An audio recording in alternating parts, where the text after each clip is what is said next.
ਸਤਿ ਸ਼੍ਰੀ ਅਕਾਲ ਪਿਆਰੇ ਬੱਚਿਓ, ਮੈਂ ਗੁਰਪ੍ਰੀਤ ਕੌਰ ਪੰਜਾਬੀ ਮਿਸਟਰੈਸ ਤੁਹਾਡਾ ਅੱਜ ਦੀ ਵੀਡੀਓ ਦੇ ਵਿੱਚ ਸਵਾਗਤ ਕਰਦੀ ਹਾਂ। ਪਿਆਰੇ ਬੱਚਿਓ, ਅੱਜ ਅਸੀਂ ਜਮਾਤ 9ਵੀਂ ਦੇ ਪੰਜਾਬੀ B ਪੇਪਰ ਦੀ ਤਿਆਰੀ ਕਰਾਂਗੇ। ਤਾਂ ਮੈਂ ਤੁਹਾਨੂੰ ਕੁਝ ਪ੍ਰੈਕਟਿਸ ਦੇ ਲਈ ਕੁਝ ਪ੍ਰਸ਼ਨ ਉੱਤਰ ਕਰਾਂਗੇ, ਜਿਸ ਦੇ ਵਿੱਚ ਕਿ ਮਲਟੀਪਲ ਚੁਆਇਸ ਪ੍ਰਸ਼ਨ ਵੀ ਨੇ, ਖਾਲੀ ਥਾਵਾਂ, ਸਹੀ ਗਲਤ ਵਗੈਰਾ ਜਿਹੜੇ ਤੁਹਾਨੂੰ ਵਸਤੂਨਿਸ਼ਟ ਪ੍ਰਸ਼ਨ ਆਉਣਗੇ ਉਹਨਾਂ ਦੀ ਆਪਾਂ ਪ੍ਰੈਕਟਿਸ ਕਰਾਂਗੇ। ਫਰਸਟ ਹੈ ਕਿਰਿਆ ਸ਼ਬਦ ਚੁਣੋ। ਨੱਚਦੇ, ਕੌਣ, ਲੜਕੀ ਅਤੇ ਮੋਰ, ਇਹਨਾਂ ਸਾਰਿਆਂ ਵਿੱਚੋਂ ਤੁਸੀਂ ਕਿਰਿਆ ਸ਼ਬਦ ਚੁਣਨਾ ਹੈ। ਬੱਚਿਓ, ਤੁਹਾਨੂੰ ਪਤਾ ਹੀ ਹੈ ਕਿ ਕਿਰਿਆ ਸ਼ਬਦ ਉਹ ਹੁੰਦੇ ਨੇ ਜਿਹੜੇ ਕਿਸੇ ਕੰਮ ਦਾ ਕਰਨਾ ਜਾਂ ਹੋਣਾ ਦਰਸਾਉਂਦੇ ਹੋਣ। ਇਹਨਾਂ ਵਿੱਚੋਂ ਨੱਚਦੇ ਇੱਕ ਅਜਿਹਾ ਸ਼ਬਦ ਹੈ ਜੋ ਕਿਰਿਆ ਨੂੰ ਦਰਸਾ ਰਿਹਾ ਹੈ, ਕਿਉਂਕਿ ਕੌਣ ਹੈ ਜੋ ਉਹ ਪੜਨਾਂਵ ਹੈ, ਲੜਕੀ ਅਤੇ ਮੋਰ ਇਹ ਦੋਨੇ ਨਾਮ ਨੇ। ਅਗਲਾ ਹੈ ਜਿਸ ਵਾਕ ਵਿੱਚ ਕਿਰਿਆ ਦਾ ਕਰਮ ਨਾ ਹੋਵੇ ਉਸਨੂੰ ਕੀ ਕਹਿੰਦੇ ਹਨ।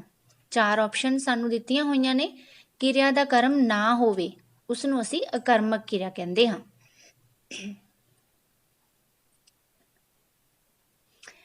ਮੈਂ ਰੋਟੀ ਖਾ ਲਈ ਹੈ, ਇਸ ਵਾਕ ਵਿੱਚ ਕਿਹੜੀ ਕਿਰਿਆ ਦੀ ਵਰਤੋਂ ਹੋਈ ਹੈ। ਮੈਂ ਰੋਟੀ ਖਾ ਲਈ ਹੈ, ਇਸ ਵਾਕ ਵਿੱਚ ਕਿਹੜੀ ਕਿਰਿਆ ਦੀ ਵਰਤੋਂ ਹੋਈ ਹੈ। ਚਾਰ ਆਪਸ਼ਨਸ ਦਿੱਤੀਆਂ ਹੋਈਆਂ ਨੇ, ਸੋਚੋ। ਅਕਰਮਕ ਕਿਰਿਆ ਦੀ ਵਰਤੋਂ ਹੋਈ ਹੈ ਜਾਂ ਸਕਰਮਕ, ਸਹਾਇਕ ਜਾਂ ਫਿਰ ਮੁੱਖ ਕਿਰਿਆ। ਇਸ ਦੇ ਵਿੱਚ ਸਕਰਮਕ ਕਿਰਿਆ ਦੀ ਵਰਤੋਂ ਹੋਈ ਹੈ, ਕਿਉਂਕਿ ਇਸ ਵਿੱਚ ਕਰਮ ਹੈ। ਕਰਮ ਇਸ ਦੇ ਵਿੱਚ ਕੀ ਹੈ, ਕਿਉਂਕਿ ਜੋ ਕਿਰਿਆ ਕੀਤੀ ਜਾ ਰਹੀ ਹੈ ਖਾ, ਇਸ ਦਾ ਕਰਮ ਕੀ ਹੈ, ਰੋਟੀ ਸ਼ਬਦ ਹੈ ਜੋ ਇਸ ਦਾ ਕਰਮ ਹੈ। ਸਕਰਮਕ ਕਿਰਿਆ ਵਾਲਾ ਵਾਕ ਚੁਣੋ। ਮੀਂਹ ਪੈ ਰਿਹਾ ਹੈ, ਤਾਰੇ ਚਮਕ ਰਹੇ ਹਨ, ਪੰਛੀ ਉੱਡਦੇ ਹਨ, ਲੜਕੇ ਹਾਕੀ ਖੇਡ ਰਹੇ ਹਨ। ਤਾਂ ਬੱਚਿਓ, ਇਸ ਦੇ ਵਿੱਚ ਸੱਸਾ ਆਪਸ਼ਨ ਹੈ ਜੋ ਉਹ ਸਹੀ ਹੈ। ਲੜਕੇ ਹਾਕੀ ਖੇਡ ਰਹੇ ਹਨ, ਇਹ ਸਕਰਮਕ ਕਿਰਿਆ ਹੈ, ਕਿਉਂਕਿ ਇਸ ਦੇ ਵਿੱਚ ਕਰਮ ਹੈ ਜੋ ਹਾਕੀ ਹੈ। ਬਾਕੀ ਸਾਰੀਆਂ ਕਿਰਿਆਵਾਂ ਦੇ ਜਿਹੜੇ ਸਾਨੂੰ ਵਾਕ ਦਿੱਤੇ ਹੋਏ ਨੇ ਉਹ ਅਕਰਮਕ ਕਿਰਿਆ ਵਾਲੇ ਨੇ। ਨੈਕਸਟ ਹੈ ਕਿਰਿਆ ਮੁੱਖ ਰੂਪ ਵਿੱਚ ਕਿੰਨੇ ਪ੍ਰਕਾਰ ਦੀ ਹੁੰਦੀ ਹੈ।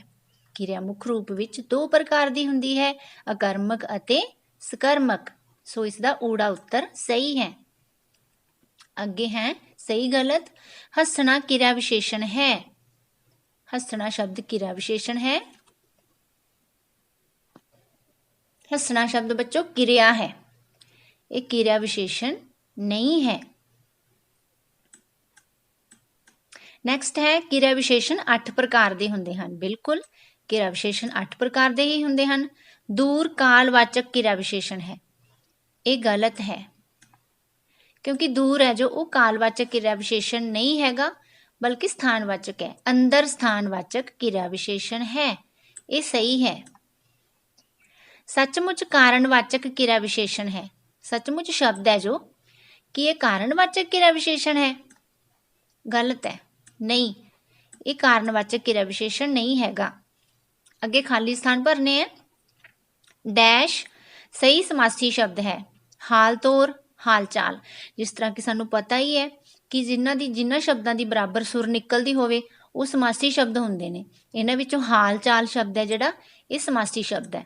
ਇਸ ਤਰ੍ਹਾਂ ਦੇ ਹੋਰ ਵੀ ਬਹੁਤ ਸਾਰੇ ਸ਼ਬਦ ਹੁੰਦੇ ਆ ਬੱਚੋ, ਜਿਵੇਂ ਪਾਣੀ ਧਾਣੀ, ਰੋਟੀ ਪਾਣੀ, ਹਾਲ ਚਾਲ, ਭੇਡ ਚਾਲ, ਇਹ ਸਾਰੇ ਕੀ ਨੇ, ਸਮਾਸੀ ਸ਼ਬਦ ਨੇ। ਇਹ ਹਾਲ ਤੋਰ ਸ਼ਬਦ ਹੈ ਜੋ ਇਹਦਾ ਆਪਸ ਵਿੱਚ ਕੋਈ ਮੈਚ ਨਹੀਂ ਹੈਗਾ, ਸੋ ਇਟ ਇਜ਼ ਰੋਂਗ। ਭੇਡਾਂ ਦੀ ਚਾਲ ਤੋਂ ਬਣਿਆ ਸਮਾਸੀ ਸ਼ਬਦ ਫਿਰ ਕਿਹੜਾ ਹੋਵੇਗਾ, ਭੇਡ ਚਾਲ। ਰਾਜਾ, ਰਾਜ, ਰਾਸ਼ਟਰ, ਆਤਮਾ, ਇਹਨਾਂ ਸ਼ਬਦਾਂ ਨਾਲ ਜੇ ਕੋਈ ਅਸੀਂ ਅਗੇਤਰ ਲਗਾ ਦਈਏ ਤਾਂ ਨਵੇਂ ਸ਼ਬਦ ਬਣ ਜਾਣਗੇ। ਸੋਚੋ ਫਿਰ ਇਹਨਾਂ ਨਾਲ ਕਿਹੜਾ ਅਗੇਤਰ ਲਗਾ ਸਕਦੇ ਹਾਂ। ਅਗੇਤਰ ਦਾ ਮਤਲਬ ਹੁੰਦਾ ਕਿ ਇਹਨਾਂ ਦੇ ਅੱਗੇ ਕੋਈ ਛੋਟਾ ਜਿਹਾ ਸ਼ਬਦ ਲਗਾ ਦਈਏ। ਅਗੇਤਰ, ਅਗੇਤਰ ਦਾ ਅਰਥ ਅੱਗੇ ਲੱਗਣ ਵਾਲਾ ਸ਼ਬਦ। ਠੀਕ ਹੈ, ਅੱਗੇ ਕਿਹੜਾ ਸ਼ਬਦ ਲਗਾਈਏ, ਸਾਰਿਆਂ ਦੇ ਅੱਗੇ ਸੇਮ ਸ਼ਬਦ ਲਗਾਉਣਾ ਹੈ ਕਿ ਨਵੇਂ ਸ਼ਬਦ ਕ੍ਰੀਏਟ ਹੋ ਜਾਣ। ਤਾਂ ਅਸੀਂ ਲਗਾਵਾਂਗੇ ਮਹਾ, ਮਹਾਰਾਜਾ, ਮਹਾਰਾਜ, ਮਹਾਰਾਸ਼ਟਰ, ਮਹਾਤਮਾ। ਅੱਗੇ ਹੈ 14ਵਾਂ, ਕੁਲਸ਼ਣਾ ਸ਼ਬਦ ਵਿੱਚ ਅਗੇਤਰ ਦੀ ਵਰਤੋਂ ਹੋਈ ਹੈ। ਅਗੇਤਰ ਫਿਰ ਆ ਗਿਆ, ਅੱਗੇ ਲੱਗਿਆ ਹੋਇਆ ਸ਼ਬਦ ਦੇ ਵਿੱਚ ਕਿਹੜਾ ਹੈ, ਕੁ, ਕੱਕੇ ਨੂੰ ਔਂਕੜ, ਕੁ। ਇਸ ਨਾਲ ਹੋਰ ਬਹੁਤ ਸਾਰੇ ਸ਼ਬਦ ਬਣ ਸਕਦੇ ਨੇ। ਕੁ ਅਗੇਤਰ ਲਾ ਕੇ ਅਸੀਂ ਕਾਫੀ ਸ਼ਬਦ ਬਣਾ ਸਕਦੇ ਹਾਂ। ਨੈਕਸਟ ਹੈ ਝਗੜਾ, ਕਿਰਪਾ, ਦਇਆ ਸ਼ਬਦਾਂ ਨਾਲ ਕਿਹੜਾ ਪਿਛੇਤਰ ਲਗਾਈਏ ਕਿ ਨਵਾਂ ਸ਼ਬਦ ਬਣ ਜਾਵੇ। ਇਹਨਾਂ ਨਾਲ ਅਸੀਂ ਲੂ ਪਿਛੇਤਰ ਲਗਾ ਸਕਦੇ ਹਾਂ। ਪਹਿਲਾਂ ਤਾਂ ਇਹ ਦੇਖੋ ਕਿ ਪਿਛੇਤਰ ਕੀ ਹੁੰਦਾ ਹੈ। ਪਿਛੇਤਰ ਹੁੰਦਾ ਜਿਹੜਾ ਸ਼ਬਦ ਅਸੀਂ ਪਿੱਛੇ ਲਗਾਉਂਦੇ ਹਾਂ। ਠੀਕ ਹੈ, ਝਗੜਾਲੂ, ਕਿਰਪਾਲੂ, ਦਇਆਲੂ, ਇਹ ਸ਼ਬਦ ਲਗਾ ਕੇ ਅਸੀਂ ਇਹਨਾਂ ਤੋਂ ਨਵੇਂ ਸ਼ਬਦ ਕ੍ਰੀਏਟ ਕਰ ਸਕਦੇ ਹਾਂ। ਨੈਕਸਟ ਦੇਖੋ, ਖਾਲੀ ਥਾਵਾਂ ਭਰੋ। ਜਦੋਂ ਦੋ ਸਧਾਰਨ ਵਾਕ ਮਿਲਦੇ ਹਨ ਤਾਂ ਇੱਕ ਨਵੇਂ ਵਾਕ ਦੀ ਸਿਰਜਣਾ ਹੁੰਦੀ ਹੈ। ਆਪਸ਼ਨਲ ਕੁਐਸਚਨ ਹੈ, ਤੁਸੀਂ ਸਹੀ ਆਪਸ਼ਨ ਤੇ ਨਿਸ਼ਾਨੀ ਲਗਾਣੀ ਹੈ। ਸਤਬੀਰ ਕੋਲ ਜਾਣ ਦਾ ਕੋਈ ਫਾਇਦਾ ਨਹੀਂ, ਉਸ ਤੋਂ ਮਦਦ ਦੀ ਆਸ ਰੱਖਣਾ ਫਜ਼ੂਲ ਹੈ, ਕਿਉਂਕਿ ਮੈਨੂੰ ਪਤਾ ਹੈ ਕਿ ਡੈਸ਼। ਇੱਥੇ ਆਪਾਂ ਇੱਕ ਸਹੀ ਮੁਹਾਵਰਾ ਫਿੱਟ ਕਰਨਾ ਹੈ। ਜਦੋਂ ਸਾਨੂੰ ਪਤਾ ਹੋਵੇ, ਇਸ ਤਰ੍ਹਾਂ ਦੀ ਸਿਚੁਏਸ਼ਨ ਬਣ ਜਾਵੇ ਕਿ ਸਤਬੀਰ ਕੋਲ ਜਾਣ ਦਾ ਕੋਈ ਫਾਇਦਾ ਨਹੀਂ, ਉਸ ਤੋਂ ਮਦਦ ਦੀ ਆਸ ਰੱਖਣਾ ਫਜ਼ੂਲ ਹੈ, ਤਾਂ ਉੱਥੇ ਅਸੀਂ ਕਿਹੜਾ ਮੁਹਾਵਰਾ ਵਰਤਦੇ ਹਾਂ? ਇਹਨਾਂ ਤਿਲਾਂ ਵਿੱਚ ਤੇਲ ਨਹੀਂ। ਠੀਕ ਹੈ, ਸਤਬੀਰ ਕੋਲ ਜਾਣ ਦਾ ਕੋਈ ਫਾਇਦਾ ਨਹੀਂ, ਉਸ ਤੋਂ ਮਦਦ ਦੀ ਆਸ ਰੱਖਣਾ ਬਿਲਕੁਲ ਫਜ਼ੂਲ ਹੈ, ਕਿਉਂਕਿ ਮੈਨੂੰ ਪਤਾ ਹੈ ਕਿ ਇਹਨਾਂ ਤਿਲਾਂ ਵਿੱਚ ਤੇਲ ਨਹੀਂ, ਕਿ ਉਹ ਬੰਦਾ ਜਾਂ ਉਹ ਵਿਅਕਤੀ ਹੈ ਜੋ ਇਹ ਕੰਮ ਕਰਨ ਦੇ ਕਾਬਿਲ ਨਹੀਂ ਹੈਗਾ, ਇਸ ਲਈ ਉਸ ਤੋਂ ਮਦਦ ਦੀ ਆਸ ਰੱਖਣਾ ਵੀ ਫਜ਼ੂਲ ਹੈ। ਉੱਥੇ ਅਸੀਂ ਇਹ ਮੁਹਾਵਰਾ ਵਰਤਦੇ ਹਾਂ ਕਿ ਇਹਨਾਂ ਤਿਲਾਂ ਵਿੱਚ ਤੇਲ ਨਹੀਂ। ਨੰਬਰਦਾਰ ਜੀ, ਪਹਿਲਾਂ ਪਿੰਡ ਵਿੱਚੋਂ ਸ਼ਰਾਬ ਦਾ ਠੇਕਾ ਚੁਕਵਾਉਣ ਦਾ ਹੀਲਾ ਕਰੀਏ, ਸ਼ਰਾਬੀਆਂ ਨੂੰ ਪੁਲਿਸ 'ਚ ਫੜਾਉਣ ਬਾਰੇ ਫਿਰ ਸੋਚਾਂਗੇ, ਸਿਆਣਿਆਂ ਨੇ ਵੀ ਕਿਹਾ ਹੈ। ਇੱਥੇ ਕਿਹੜਾ ਮੁਹਾਵਰਾ ਫਿੱਟ ਕਰਾਂਗੇ ਬੱਚੋ ਆਪਾਂ? ਆੜਾ। ਚੋਰ ਨੂੰ ਨਾ ਮਾਰੋ, ਚੋਰ ਦੀ ਮਾਂ ਨੂੰ ਮਾਰੋ। ਇਹ ਮੁਹਾਵਰਾ ਉਦੋਂ ਵਰਤਿਆ ਜਾਂਦਾ ਹੈ ਜਦੋਂ ਕਿਸੇ ਬੁਰਾਈ ਦੀ ਜੜ ਕੱਢਣ ਬਾਰੇ ਕਿਹਾ ਜਾਵੇ, ਕਿ ਉਸ ਬੁਰਾਈ ਨੂੰ ਅਸੀਂ ਜੜ ਤੋਂ ਹੀ ਖਤਮ ਕਰ ਦਈਏ, ਕਿ ਚੋਰ ਨੂੰ ਨਾ ਮਾਰੋ, ਚੋਰ ਦੀ ਮਾਂ ਨੂੰ ਮਾਰੋ। ਤਾਂ ਇੱਥੇ ਇਹ ਮੁਹਾਵਰਾ ਜਿਹੜਾ ਹੈਗਾ ਆੜਾ ਆਪਸ਼ਨ ਸਾਡੀ ਸਹੀ ਹੈ। ਵਾਕ ਵਿਉਂਤ ਤੋਂ ਭਾਵ ਵਾਕ ਵਿੱਚ ਸ਼ਬਦਾਂ ਦੀ ਵਿਉਂਤ। ਵਾਕ ਵਿੱਚ ਡੈਸ਼ ਤੱਤ ਸਭ ਤੋਂ ਅਹਿਮ ਹੁੰਦੇ ਹਨ, ਨਾਮ ਅਤੇ ਕਿਰਿਆ। ਅੱਗੇ ਬਹੁ ਵਿਕਲਪੀ ਪ੍ਰਸ਼ਨ ਨੇ, ਮਲਟੀਪਲ ਚੁਆਇਸ ਕੁਐਸਚਨਸ ਨੇ, ਦੁਬਾਰਾ ਫੇਰ ਆ ਗਏ ਨੇ। ਵਿਆਕਰਨ ਵਿੱਚ ਵਾਕ ਨੂੰ ਕਿਹੜੇ ਦੋ ਅੰਗਾਂ ਵਿੱਚ ਵੰਡ ਕੇ ਅਧਿਐਨ ਕੀਤਾ ਜਾਂਦਾ ਹੈ? ਵਾਕ ਨੂੰ ਅਸੀਂ ਕਿਹੜੇ ਕਿਹੜੇ ਦੋ ਅੰਗਾਂ 'ਚ ਵੰਡਦੇ ਹਾਂ? ਵਾਕ ਵਾਲਾ ਚੈਪਟਰ ਪੜ੍ਹਿਆ ਸੀ, ਤਾਂ ਉਸ ਦੇ ਵਿੱਚ ਤੁਹਾਨੂੰ ਕੀ ਸਮਝਾਇਆ ਗਿਆ ਸੀ? ਉਦੇਸ਼ ਅਤੇ ਵਿਧੇਯ, ਇਹ ਦੋ ਅੰਗ ਹੁੰਦੇ ਨੇ ਵਾਕ ਦੇ। ਵਿਆਕਰਨ ਦੇ ਕਿਹੜੇ ਭਾਗ ਵਿੱਚ ਵਾਕ ਰਚਨਾ ਦੇ ਨਿਯਮਾਂ ਅਤੇ ਵਾਕਾਂ ਸੰਬੰਧੀ ਅਸੀਂ ਵਿਚਾਰ ਕਰਦੇ ਹਾਂ? ਵਾਕ ਰਚਨਾ ਬਾਰੇ ਕਿਹੜੇ ਭਾਗ ਵਿੱਚ ਪੜ੍ਹਿਆ ਜਾਵੇਗਾ? ਵਾਕ ਬੋਧ ਵਿੱਚ। ਵਾਕ ਦੇ ਕਰਤਾ ਵਜੋਂ ਕਿਹੜੇ ਤੱਤ ਵਿਚਰਦੇ ਹਨ? ਵਾਕ ਦੇ ਵਿੱਚ ਕਰਤਾ ਵਜੋਂ ਕਿਹੜੇ ਤੱਤ ਵਿਚਰਦੇ ਹਨ? ਨਾਮ ਅਤੇ ਪੜਨਾਮ। ਵਾਹ ਕਿੰਨਾ ਸੋਹਣਾ ਫੁੱਲ ਹੈ। ਵਾਕ ਵਿੱਚ ਵਿਸਮਿਕ ਸ਼ਬਦ ਕਿਹੜਾ ਹੈ? ਵਾਹ, ਇਹ ਵਿਸਮਿਕ ਸ਼ਬਦ ਹੈ। ਪੰਜਾਬੀ ਭਾਸ਼ਾ ਦੀ ਵਾਕ ਬਣਤਰ ਵਿੱਚ ਵਾਕ ਦੀ ਕਿਹੜੀ ਇਕਾਈ ਦਾ ਸਥਾਨ ਉਪਵਾਕ ਤੋਂ ਥੱਲੇ ਅਤੇ ਸ਼ਬਦ ਤੋਂ ਉੱਪਰ ਦਾ ਹੁੰਦਾ ਹੈ? ਬੇਟਾ ਇਹ ਕੰਪਲੈਕਸ ਹੈ ਥੋੜਾ ਜਿਹਾ ਕੁਐਸਚਨ, ਥੋੜਾ ਉਲਝਾਊ ਹੈ, ਤੁਹਾਨੂੰ ਸਮਝ ਨਹੀਂ ਆ ਰਿਹਾ ਹੋਣਾ। ਠੀਕ ਹੈ, ਇਹਦੇ ਵਿੱਚ ਇਹ ਪੁੱਛਿਆ ਗਿਆ ਕਿ ਜਿਹੜਾ ਕੋਈ ਅਜਿਹੀ ਇਕਾਈ ਦੱਸੋ ਜਿਹੜੀ ਕਿ ਉਪਵਾਕ ਤੋਂ ਥੱਲੇ ਹੋਵੇ ਅਤੇ ਸ਼ਬਦ ਤੋਂ ਉੱਪਰ ਹੋਵੇ। ਮਤਲਬ ਸ਼ਬਦ ਤੋਂ ਥੋੜੀ ਜਿਹੀ ਵੱਡੀ ਹੋਵੇ ਅਤੇ ਉਪਵਾਕ ਤੋਂ ਥੋੜੀ ਜਿਹੀ ਛੋਟੀ ਹੋਵੇ, ਪਰੰਤੂ ਅਸੀਂ ਉਸਨੂੰ ਪੂਰਾ ਵਾਕ ਵੀ ਨਹੀਂ ਕਹਿ ਸਕਦੇ, ਤਾਂ ਉਸਨੂੰ ਕੀ ਕਿਹਾ ਜਾਂਦਾ ਹੈ? ਵਾਕਾਂਸ਼। ਵਾਕਾਂਸ਼ ਕੀ ਹੁੰਦਾ ਹੈ? ਇਹ ਪੂਰਾ ਵਾਕ ਵੀ ਨਹੀਂ ਹੁੰਦਾ, ਕੰਪਲੀਟ ਵਾਕ ਵੀ ਅਸੀਂ ਇਸ ਨੂੰ ਨਹੀਂ ਕਹਿ ਸਕਦੇ, ਅਤੇ ਨਾ ਹੀ ਇਹ ਸ਼ਬਦ ਹੁੰਦਾ ਹੈ, ਕਿਉਂਕਿ ਇਹ ਸ਼ਬਦਾਂ ਦਾ ਸਮੂਹ ਹੁੰਦਾ ਹੈ। ਇਸ ਵਿੱਚ ਇੱਕ ਤੋਂ ਜ਼ਿਆਦਾ ਸ਼ਬਦ ਹੋ ਸਕਦੇ ਨੇ, ਪਰ ਇਹ ਪੂਰਾ ਕੰਪਲੀਟ ਵਾਕ ਨਹੀਂ ਹੁੰਦਾ, ਸੋ ਇਸ ਨੂੰ ਵਾਕਾਂਸ਼ ਕਿਹਾ ਜਾਂਦਾ ਹੈ। ਵਾਕਾਂ ਨੂੰ ਬਣਤਰ ਦੇ ਆਧਾਰ ਉੱਤੇ 3 ਭਾਗਾਂ ਵਿੱਚ ਵੰਡਿਆ ਜਾਂਦਾ ਹੈ। This is right. ਸੰਯੁਕਤ ਵਾਕ ਵਿੱਚ ਕੇਵਲ ਇੱਕ ਹੀ ਕਿਰਿਆ ਹੁੰਦੀ ਹੈ, ਇਹ ਗਲਤ ਹੈ। ਤੀਜਾ ਹੈ ਆਗਿਆਵਾਚਕ ਵਾਕ ਹੁਕਮ ਦਿੱਤੇ ਜਾਣ ਦੇ ਭਾਵ ਨੂੰ ਉਜਾਗਰ ਕਰਦਾ ਹੈ, ਇਹ ਸਹੀ ਹੈ, ਕਿਉਂਕਿ ਜਦੋਂ ਅਸੀਂ ਕਿਸੇ ਨੂੰ ਕੁਝ ਆਗਿਆ ਦਿੰਦੇ ਹਾਂ ਤਾਂ ਉਹ ਇੱਕ ਤਰ੍ਹਾਂ ਨਾਲ ਹੁਕਮ ਦਿੱਤੇ ਜਾਣ ਦੇ ਭਾਵ ਨੂੰ ਹੀ ਸਾਨੂੰ ਦੱਸ ਰਿਹਾ ਹੁੰਦਾ ਹੈ। ਪ੍ਰਸ਼ਨਵਾਚਕ ਵਾਕ ਵਿੱਚ ਕੋਈ ਸਵਾਲ ਜਾਂ ਪ੍ਰਸ਼ਨ ਪੁੱਛਿਆ ਜਾਂਦਾ ਹੈ, ਬਿਲਕੁਲ ਸਹੀ। ਸਧਾਰਨ ਵਾਕ ਨੂੰ ਜੇਕਰ ਇੱਕ ਦੂਸਰੇ ਤੋਂ ਵੱਖ ਕਰ ਦਈਏ ਤਾਂ ਵੀ ਉਹ ਸੁਤੰਤਰ ਰੂਪ ਵਿੱਚ ਵਿਚਰਨ ਦੀ ਸਮਰੱਥਾ ਰੱਖਦੇ ਹਨ, ਬਿਲਕੁਲ ਗਲਤ। ਕਿਉਂਕਿ ਸਧਾਰਨ ਵਾਕ ਨੂੰ ਜੇਕਰ ਅਸੀਂ ਤੋੜ ਦਈਏ, ਵੱਖ ਕਰ ਦਈਏ, ਤਾਂ ਦੋ ਅਜਿਹੇ ਵਾਕ ਬਣ ਜਾਣਗੇ ਜਿਨ੍ਹਾਂ ਦਾ ਕੋਈ ਵੀ ਅਰਥ ਨਹੀਂ ਨਿਕਲੇਗਾ, ਪਰ ਇਹ ਕਹਿ ਰਹੇ ਹੈ ਕਿ ਉਹ ਸੁਤੰਤਰ ਰੂਪ ਵਿੱਚ ਵਿਚਰ ਸਕਦੇ ਹਨ, ਸੋ ਇਹ ਗਲਤ ਹੈ। ਅੱਗੇ ਮਿਲਾਨ ਕਰਨਾ ਹੈ। ਦੁੱਤ ਅੱਖਰ ਕਿਹੜੇ ਕਿਹੜੇ ਨੇ? ਹਾਹਾ, ਰਾਰਾ, ਵਾਵਾ, ਕਿਉਂਕਿ ਇਹ ਦੂਜੇ ਸ਼ਬਦਾਂ ਦੇ ਦੂਜੇ ਅੱਖਰਾਂ ਦੇ ਪੈਰਾਂ ਦੇ ਵਿੱਚ ਪੈਂਦੇ ਨੇ। ਸਵਰ ਧੁਨੀਆਂ ਕਿੰਨੀਆਂ ਨੇ? ਸਵਰ ਧੁਨੀਆਂ 10। ਵਾਕ, ਵਾਕ ਦਾ ਅਧਿਐਨ ਅਸੀਂ ਕਿਹੜੇ ਹਿੱਸੇ ਵਿੱਚ ਕਰਦੇ ਹਾਂ? ਵਾਕ ਬੋਧ ਵਿੱਚ। ਗੁਰਮੁਖੀ ਲਿਪੀ ਕਿਹੜੀ ਭਾਸ਼ਾ ਦੀ ਹੈ? ਪੰਜਾਬੀ ਭਾਸ਼ਾ ਦੀ। ਮੁਕਤਾ ਧੁਨੀ ਕਿਹੜੀ ਹੈ? ਆੜਾ ਧੁਨੀ ਹੈ, ਜੋ ਉਹ ਮੁਕਤਾ ਹੈ ਇੱਥੇ। ਅੱਗੇ ਤੁਸੀਂ ਮੁਹਾਵਰੇ ਜਿਹੜੇ ਹੈਗੇ ਆ ਉਹ ਇਹਨਾਂ ਬਲੈਂਕਸ ਦੇ ਵਿੱਚ ਭਰਨੇ ਆ। ਤੁਹਾਨੂੰ ਮੁਹਾਵਰੇ ਯਾਦ ਹੋਣੇ ਚਾਹੀਦੇ ਆ। ਜੇਕਰ ਸਾਰੇ ਮੁਹਾਵਰੇ ਤੁਹਾਨੂੰ ਯਾਦ ਹੋਣਗੇ ਫਿਰ ਹੀ ਤੁਸੀਂ ਇਹਨਾਂ ਬਲੈਂਕਸ ਨੂੰ ਭਰ ਸਕੋਗੇ। ਸਖੀ ਨਾਲੋਂ ਸੂਮ ਭਲਾ, ਜਿਹੜਾ ਤੁਰਤ ਦੇਵੇ ਜਵਾਬ। ਹੱਥੀਂ ਦਿੱਤੀਆਂ, ਦੰਦੀ ਖੋਲਣੀਆਂ ਪੈਂਦੀਆਂ ਹਨ। ਲੜਦਿਆਂ ਹੋਇਆਂ ਜਦੋਂ ਵਿਕਰਮ ਨੇ ਮੈਨੂੰ ਬਰਬਾਦ ਹੋ ਜਾਣ ਦੀ ਬਦ ਅਸੀਸ ਦਿੱਤੀ ਤਾਂ ਮੈਂ ਕਿਹਾ, ਕਾਵਾਂ ਦੇ ਆਖਿਆਂ ਢੋਰ ਨਹੀਂ ਮਰਦੇ। ਸਾਨੂੰ ਆਲੇ ਦੁਆਲੇ ਦੀ ਸਫਾਈ ਦਾ ਧਿਆਨ ਰੱਖਣਾ ਚਾਹੀਦਾ ਹੈ, ਕਿਉਂਕਿ ਕੁੱਤਾ ਵੀ ਪੂਛ ਮਾਰ ਕੇ ਬਹਿੰਦਾ ਹੈ। ਪੰਜਵਾਂ ਹੈ, ਆਪਣਾ ਨੀਂਗਰ ਪਰਾਇਆ ਢੀਂਗਰ। ਅੱਗੇ ਮਿਲਾਨ ਕਰੋ, ਇਹ ਵੀ ਮੁਹਾਵਰੇ ਹੀ ਨੇ। ਕੋਈ ਮਰੇ ਕੋਈ ਜੀਵੇ, ਸੁਥਰਾ ਘੋਲ ਪਤਾਸੇ ਪੀਵੇ। ਕੰਧਾਂ ਦੇ ਵੀ ਕੰਨ ਹੁੰਦੇ ਨੇ, ਖੁਆਜੇ ਦਾ ਗਵਾਹ ਡੱਡੂ।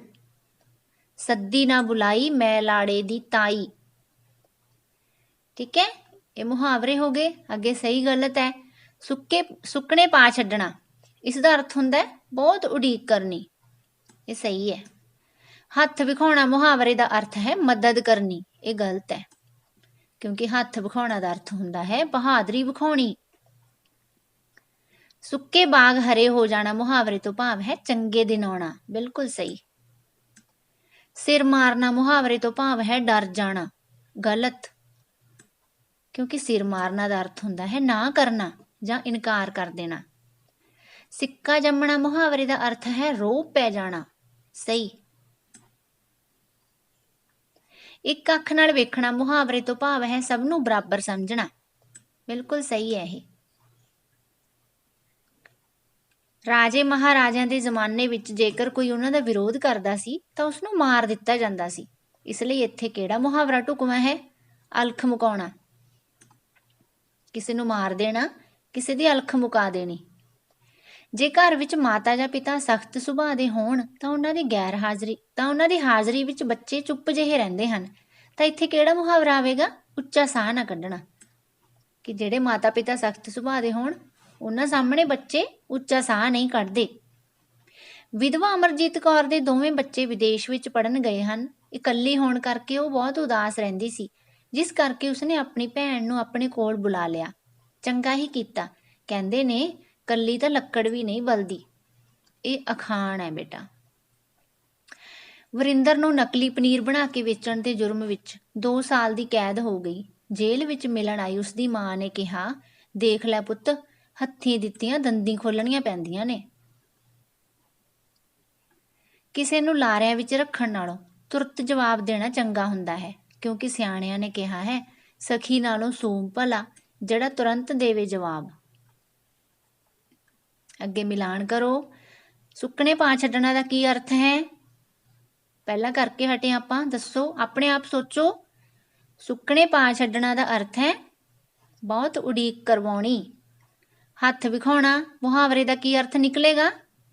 ਬਹਾਦਰੀ ਵਿਖਾਉਣਾ। ਸੁੱਕੇ ਬਾਗ ਹਰੇ ਹੋ ਜਾਣਾ, ਚੰਗੇ ਦਿਨ ਆ ਜਾਣੇ। ਸਿਰ ਮਾਰਨਾ, ਨਾ ਕਰ ਦੇਣੀ। ਅਤੇ ਸਿੱਕਾ ਜੰਮਣਾ, ਰੋਬ ਪੈ ਜਾਣਾ।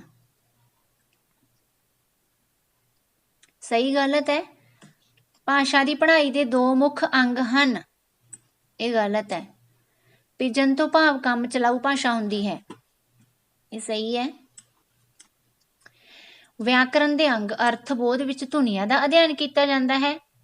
ਨਹੀਂ, ਗਲਤ ਹੈ, ਕਿਉਂਕਿ ਅਰਥ ਬੋਧ ਦੇ ਵਿੱਚ ਅਸੀਂ ਸ਼ਬਦਾਂ ਦੇ ਅਰਥਾਂ ਦਾ ਅਧਿਐਨ ਕਰਦੇ ਹਾਂ ਤੇ ਧੁਨੀ ਬੋਧ ਦੇ ਵਿੱਚ ਹੀ ਧੁਨੀਆਂ ਦਾ ਅਧਿਐਨ ਕੀਤਾ ਜਾਂਦਾ ਹੈ। ਪੰਜਾਬੀ ਭਾਸ਼ਾ ਦੇ ਟਕਸਾਲੀ ਰੂਪ ਉਪਭਾਸ਼ਾ ਮਾਝੀ ਨੂੰ ਬਣਾਇਆ ਗਿਆ ਹੈ। ਇਹ ਸਹੀ ਹੈ। ਖਾਲੀ ਥਾਵਾਂ ਭਰਨੀਆਂ ਨੇ। ਵਿਸ਼ੇਸ਼ਣ ਕਿੰਨੇ ਪ੍ਰਕਾਰ ਦੇ ਹੁੰਦੇ ਹਨ? ਵਿਸ਼ੇਸ਼ਣ 5 ਪ੍ਰਕਾਰ ਦੇ ਹੁੰਦੇ ਹਨ।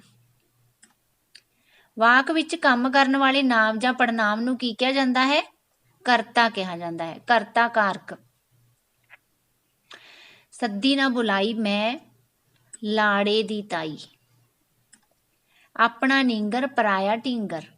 ਜਿਸ ਵਾਕ ਵਿੱਚ ਕਿਰਿਆ ਦਾ ਕਰਤਾ ਨਾ ਹੋਵੇ ਉਸ ਨੂੰ ਕੀ ਕਿਹਾ ਜਾਂਦਾ ਹੈ? ਅਕਰਮਕ ਕਿਰਿਆ। ਤਾਂ ਉਸ ਨੂੰ ਕੀ ਕਿਹਾ ਜਾਂਦਾ ਹੈ? ਅਕਰਮਕ ਕਿਰਿਆ। ਅੱਗੇ ਮਲਟੀਪਲ ਚੁਆਇਸ ਪ੍ਰਸ਼ਨ ਨੇ। ਸਾਡੇ ਸੰਵਿਧਾਨ ਅਨੁਸਾਰ ਦੇਸ਼ ਵਿੱਚ ਕਿੰਨੀਆਂ ਭਾਸ਼ਾਵਾਂ ਪ੍ਰਵਾਨਿਤ ਨੇ? 22 ਭਾਸ਼ਾਵਾਂ। ਪੰਜਾਬੀ ਭਾਸ਼ਾ ਦੇ 3 ਸਵਰ ਵਾਹਕ ਅੱਖਰ ਕਿਹੜੇ ਕਿਹੜੇ ਨੇ? ਕਿਹੜੇ ਅੱਖਰ ਸਵਰ ਨੇ ਪੰਜਾਬੀ ਭਾਸ਼ਾ ਦੇ ਵਿੱਚ? ਊੜਾ, ਆੜਾ ਅਤੇ ਈੜੀ। ਕਿਉਂਕਿ ਜਦੋਂ ਅਸੀਂ ਇਹਨਾਂ ਦਾ ਉਚਾਰਨ ਕਰਦੇ ਹਾਂ ਤਾਂ ਜਿਹੜੀ ਸਾਹ ਦੀ ਹਵਾ ਹੈ ਉਹ ਬੇਰੋਕ ਟੋਕ ਸਾਡੇ ਮੂੰਹ ਵਿੱਚੋਂ ਬਾਹਰ ਨਿਕਲਦੀ ਹੈ, ਸੋ ਇਹਨਾਂ ਨੂੰ ਸਵਰ ਕਿਹਾ ਜਾਂਦਾ ਹੈ। ਇਹ 3 ਅੱਖਰ ਸਵਰ ਨੇ ਅਤੇ ਇਹਨਾਂ 3 ਅੱਖਰਾਂ ਤੋਂ ਕਿੰਨੀਆਂ ਸਵਰ ਧੁਨੀਆਂ ਉਪਜਦੀਆਂ ਨੇ? 10। 10। ਚੜ੍ਹਦੇ ਪੰਜਾਬ ਵਿੱਚ ਬੋਲੀ ਜਾਂਦੀ ਪੰਜਾਬੀ ਭਾਸ਼ਾ ਦੀ ਲਿਪੀ ਕਿਹੜੀ ਹੈ? ਗੁਰਮੁਖੀ। ਫੌਜ, ਸ਼੍ਰੇਣੀ, ਟੀਮ ਅਤੇ ਡਾਰ ਇਹ ਕਿਸ ਪ੍ਰਕਾਰ ਦੇ ਨਾਂਵ ਹਨ? ਸਮੂਹਵਾਚਕ ਜਾਂ ਇਕੱਠਵਾਚਕ ਵੀ ਕਹਿ ਸਕਦੇ ਹਾਂ। ਹੇਠਾਂ ਦਿੱਤਿਆਂ ਵਿੱਚੋਂ ਸ਼ੁੱਧ ਸ਼ਬਦ ਜੋੜ ਕਿਹੜਾ ਹੈ? ਵਿਹੜਾ, ਇਸਦੇ ਸਪੈਲਿੰਗ ਮਿਸਟੇਕ ਨੇ। ਕਚਹਿਰੀ, ਇਹ ਵੀ ਗਲਤ ਲਿਖਿਆ ਹੋਇਆ, ਹਾਹੇ ਨੂੰ ਸਿਹਾਰੀ ਪੈਂਦੀ ਹੈ। ਸਹੁਰਾ ਵੀ ਗਲਤ ਲਿਖਿਆ ਹੋਇਆ, ਸੱਸਾ ਹਾਹੇ ਨੂੰ ਔਂਕੜ ਪੈਂਦਾ। ਸੋ ਪੜ੍ਹਨਾ ਸਹੀ ਹੈ। ਇਹ ਸ਼ਬਦ ਜੋੜ ਹੈ ਜੋ ਸਹੀ ਹੈ। ਬੇਟਾ ਇਹ ਤਾਂ ਸੀਗੇ ਤੁਹਾਡੇ Punjabi B the practice set. I hope ਕਿ ਤੁਹਾਨੂੰ ਕਾਫੀ ਹੈਲਪ ਮਿਲ ਗਈ ਹੋਵੇਗੀ ਇਸ ਤੋਂ। ਅਗਲੀ ਵੀਡੀਓ ਦੇ ਵਿੱਚ ਮਿਲਦੇ ਹਾਂ ਫਿਰ। Good bye.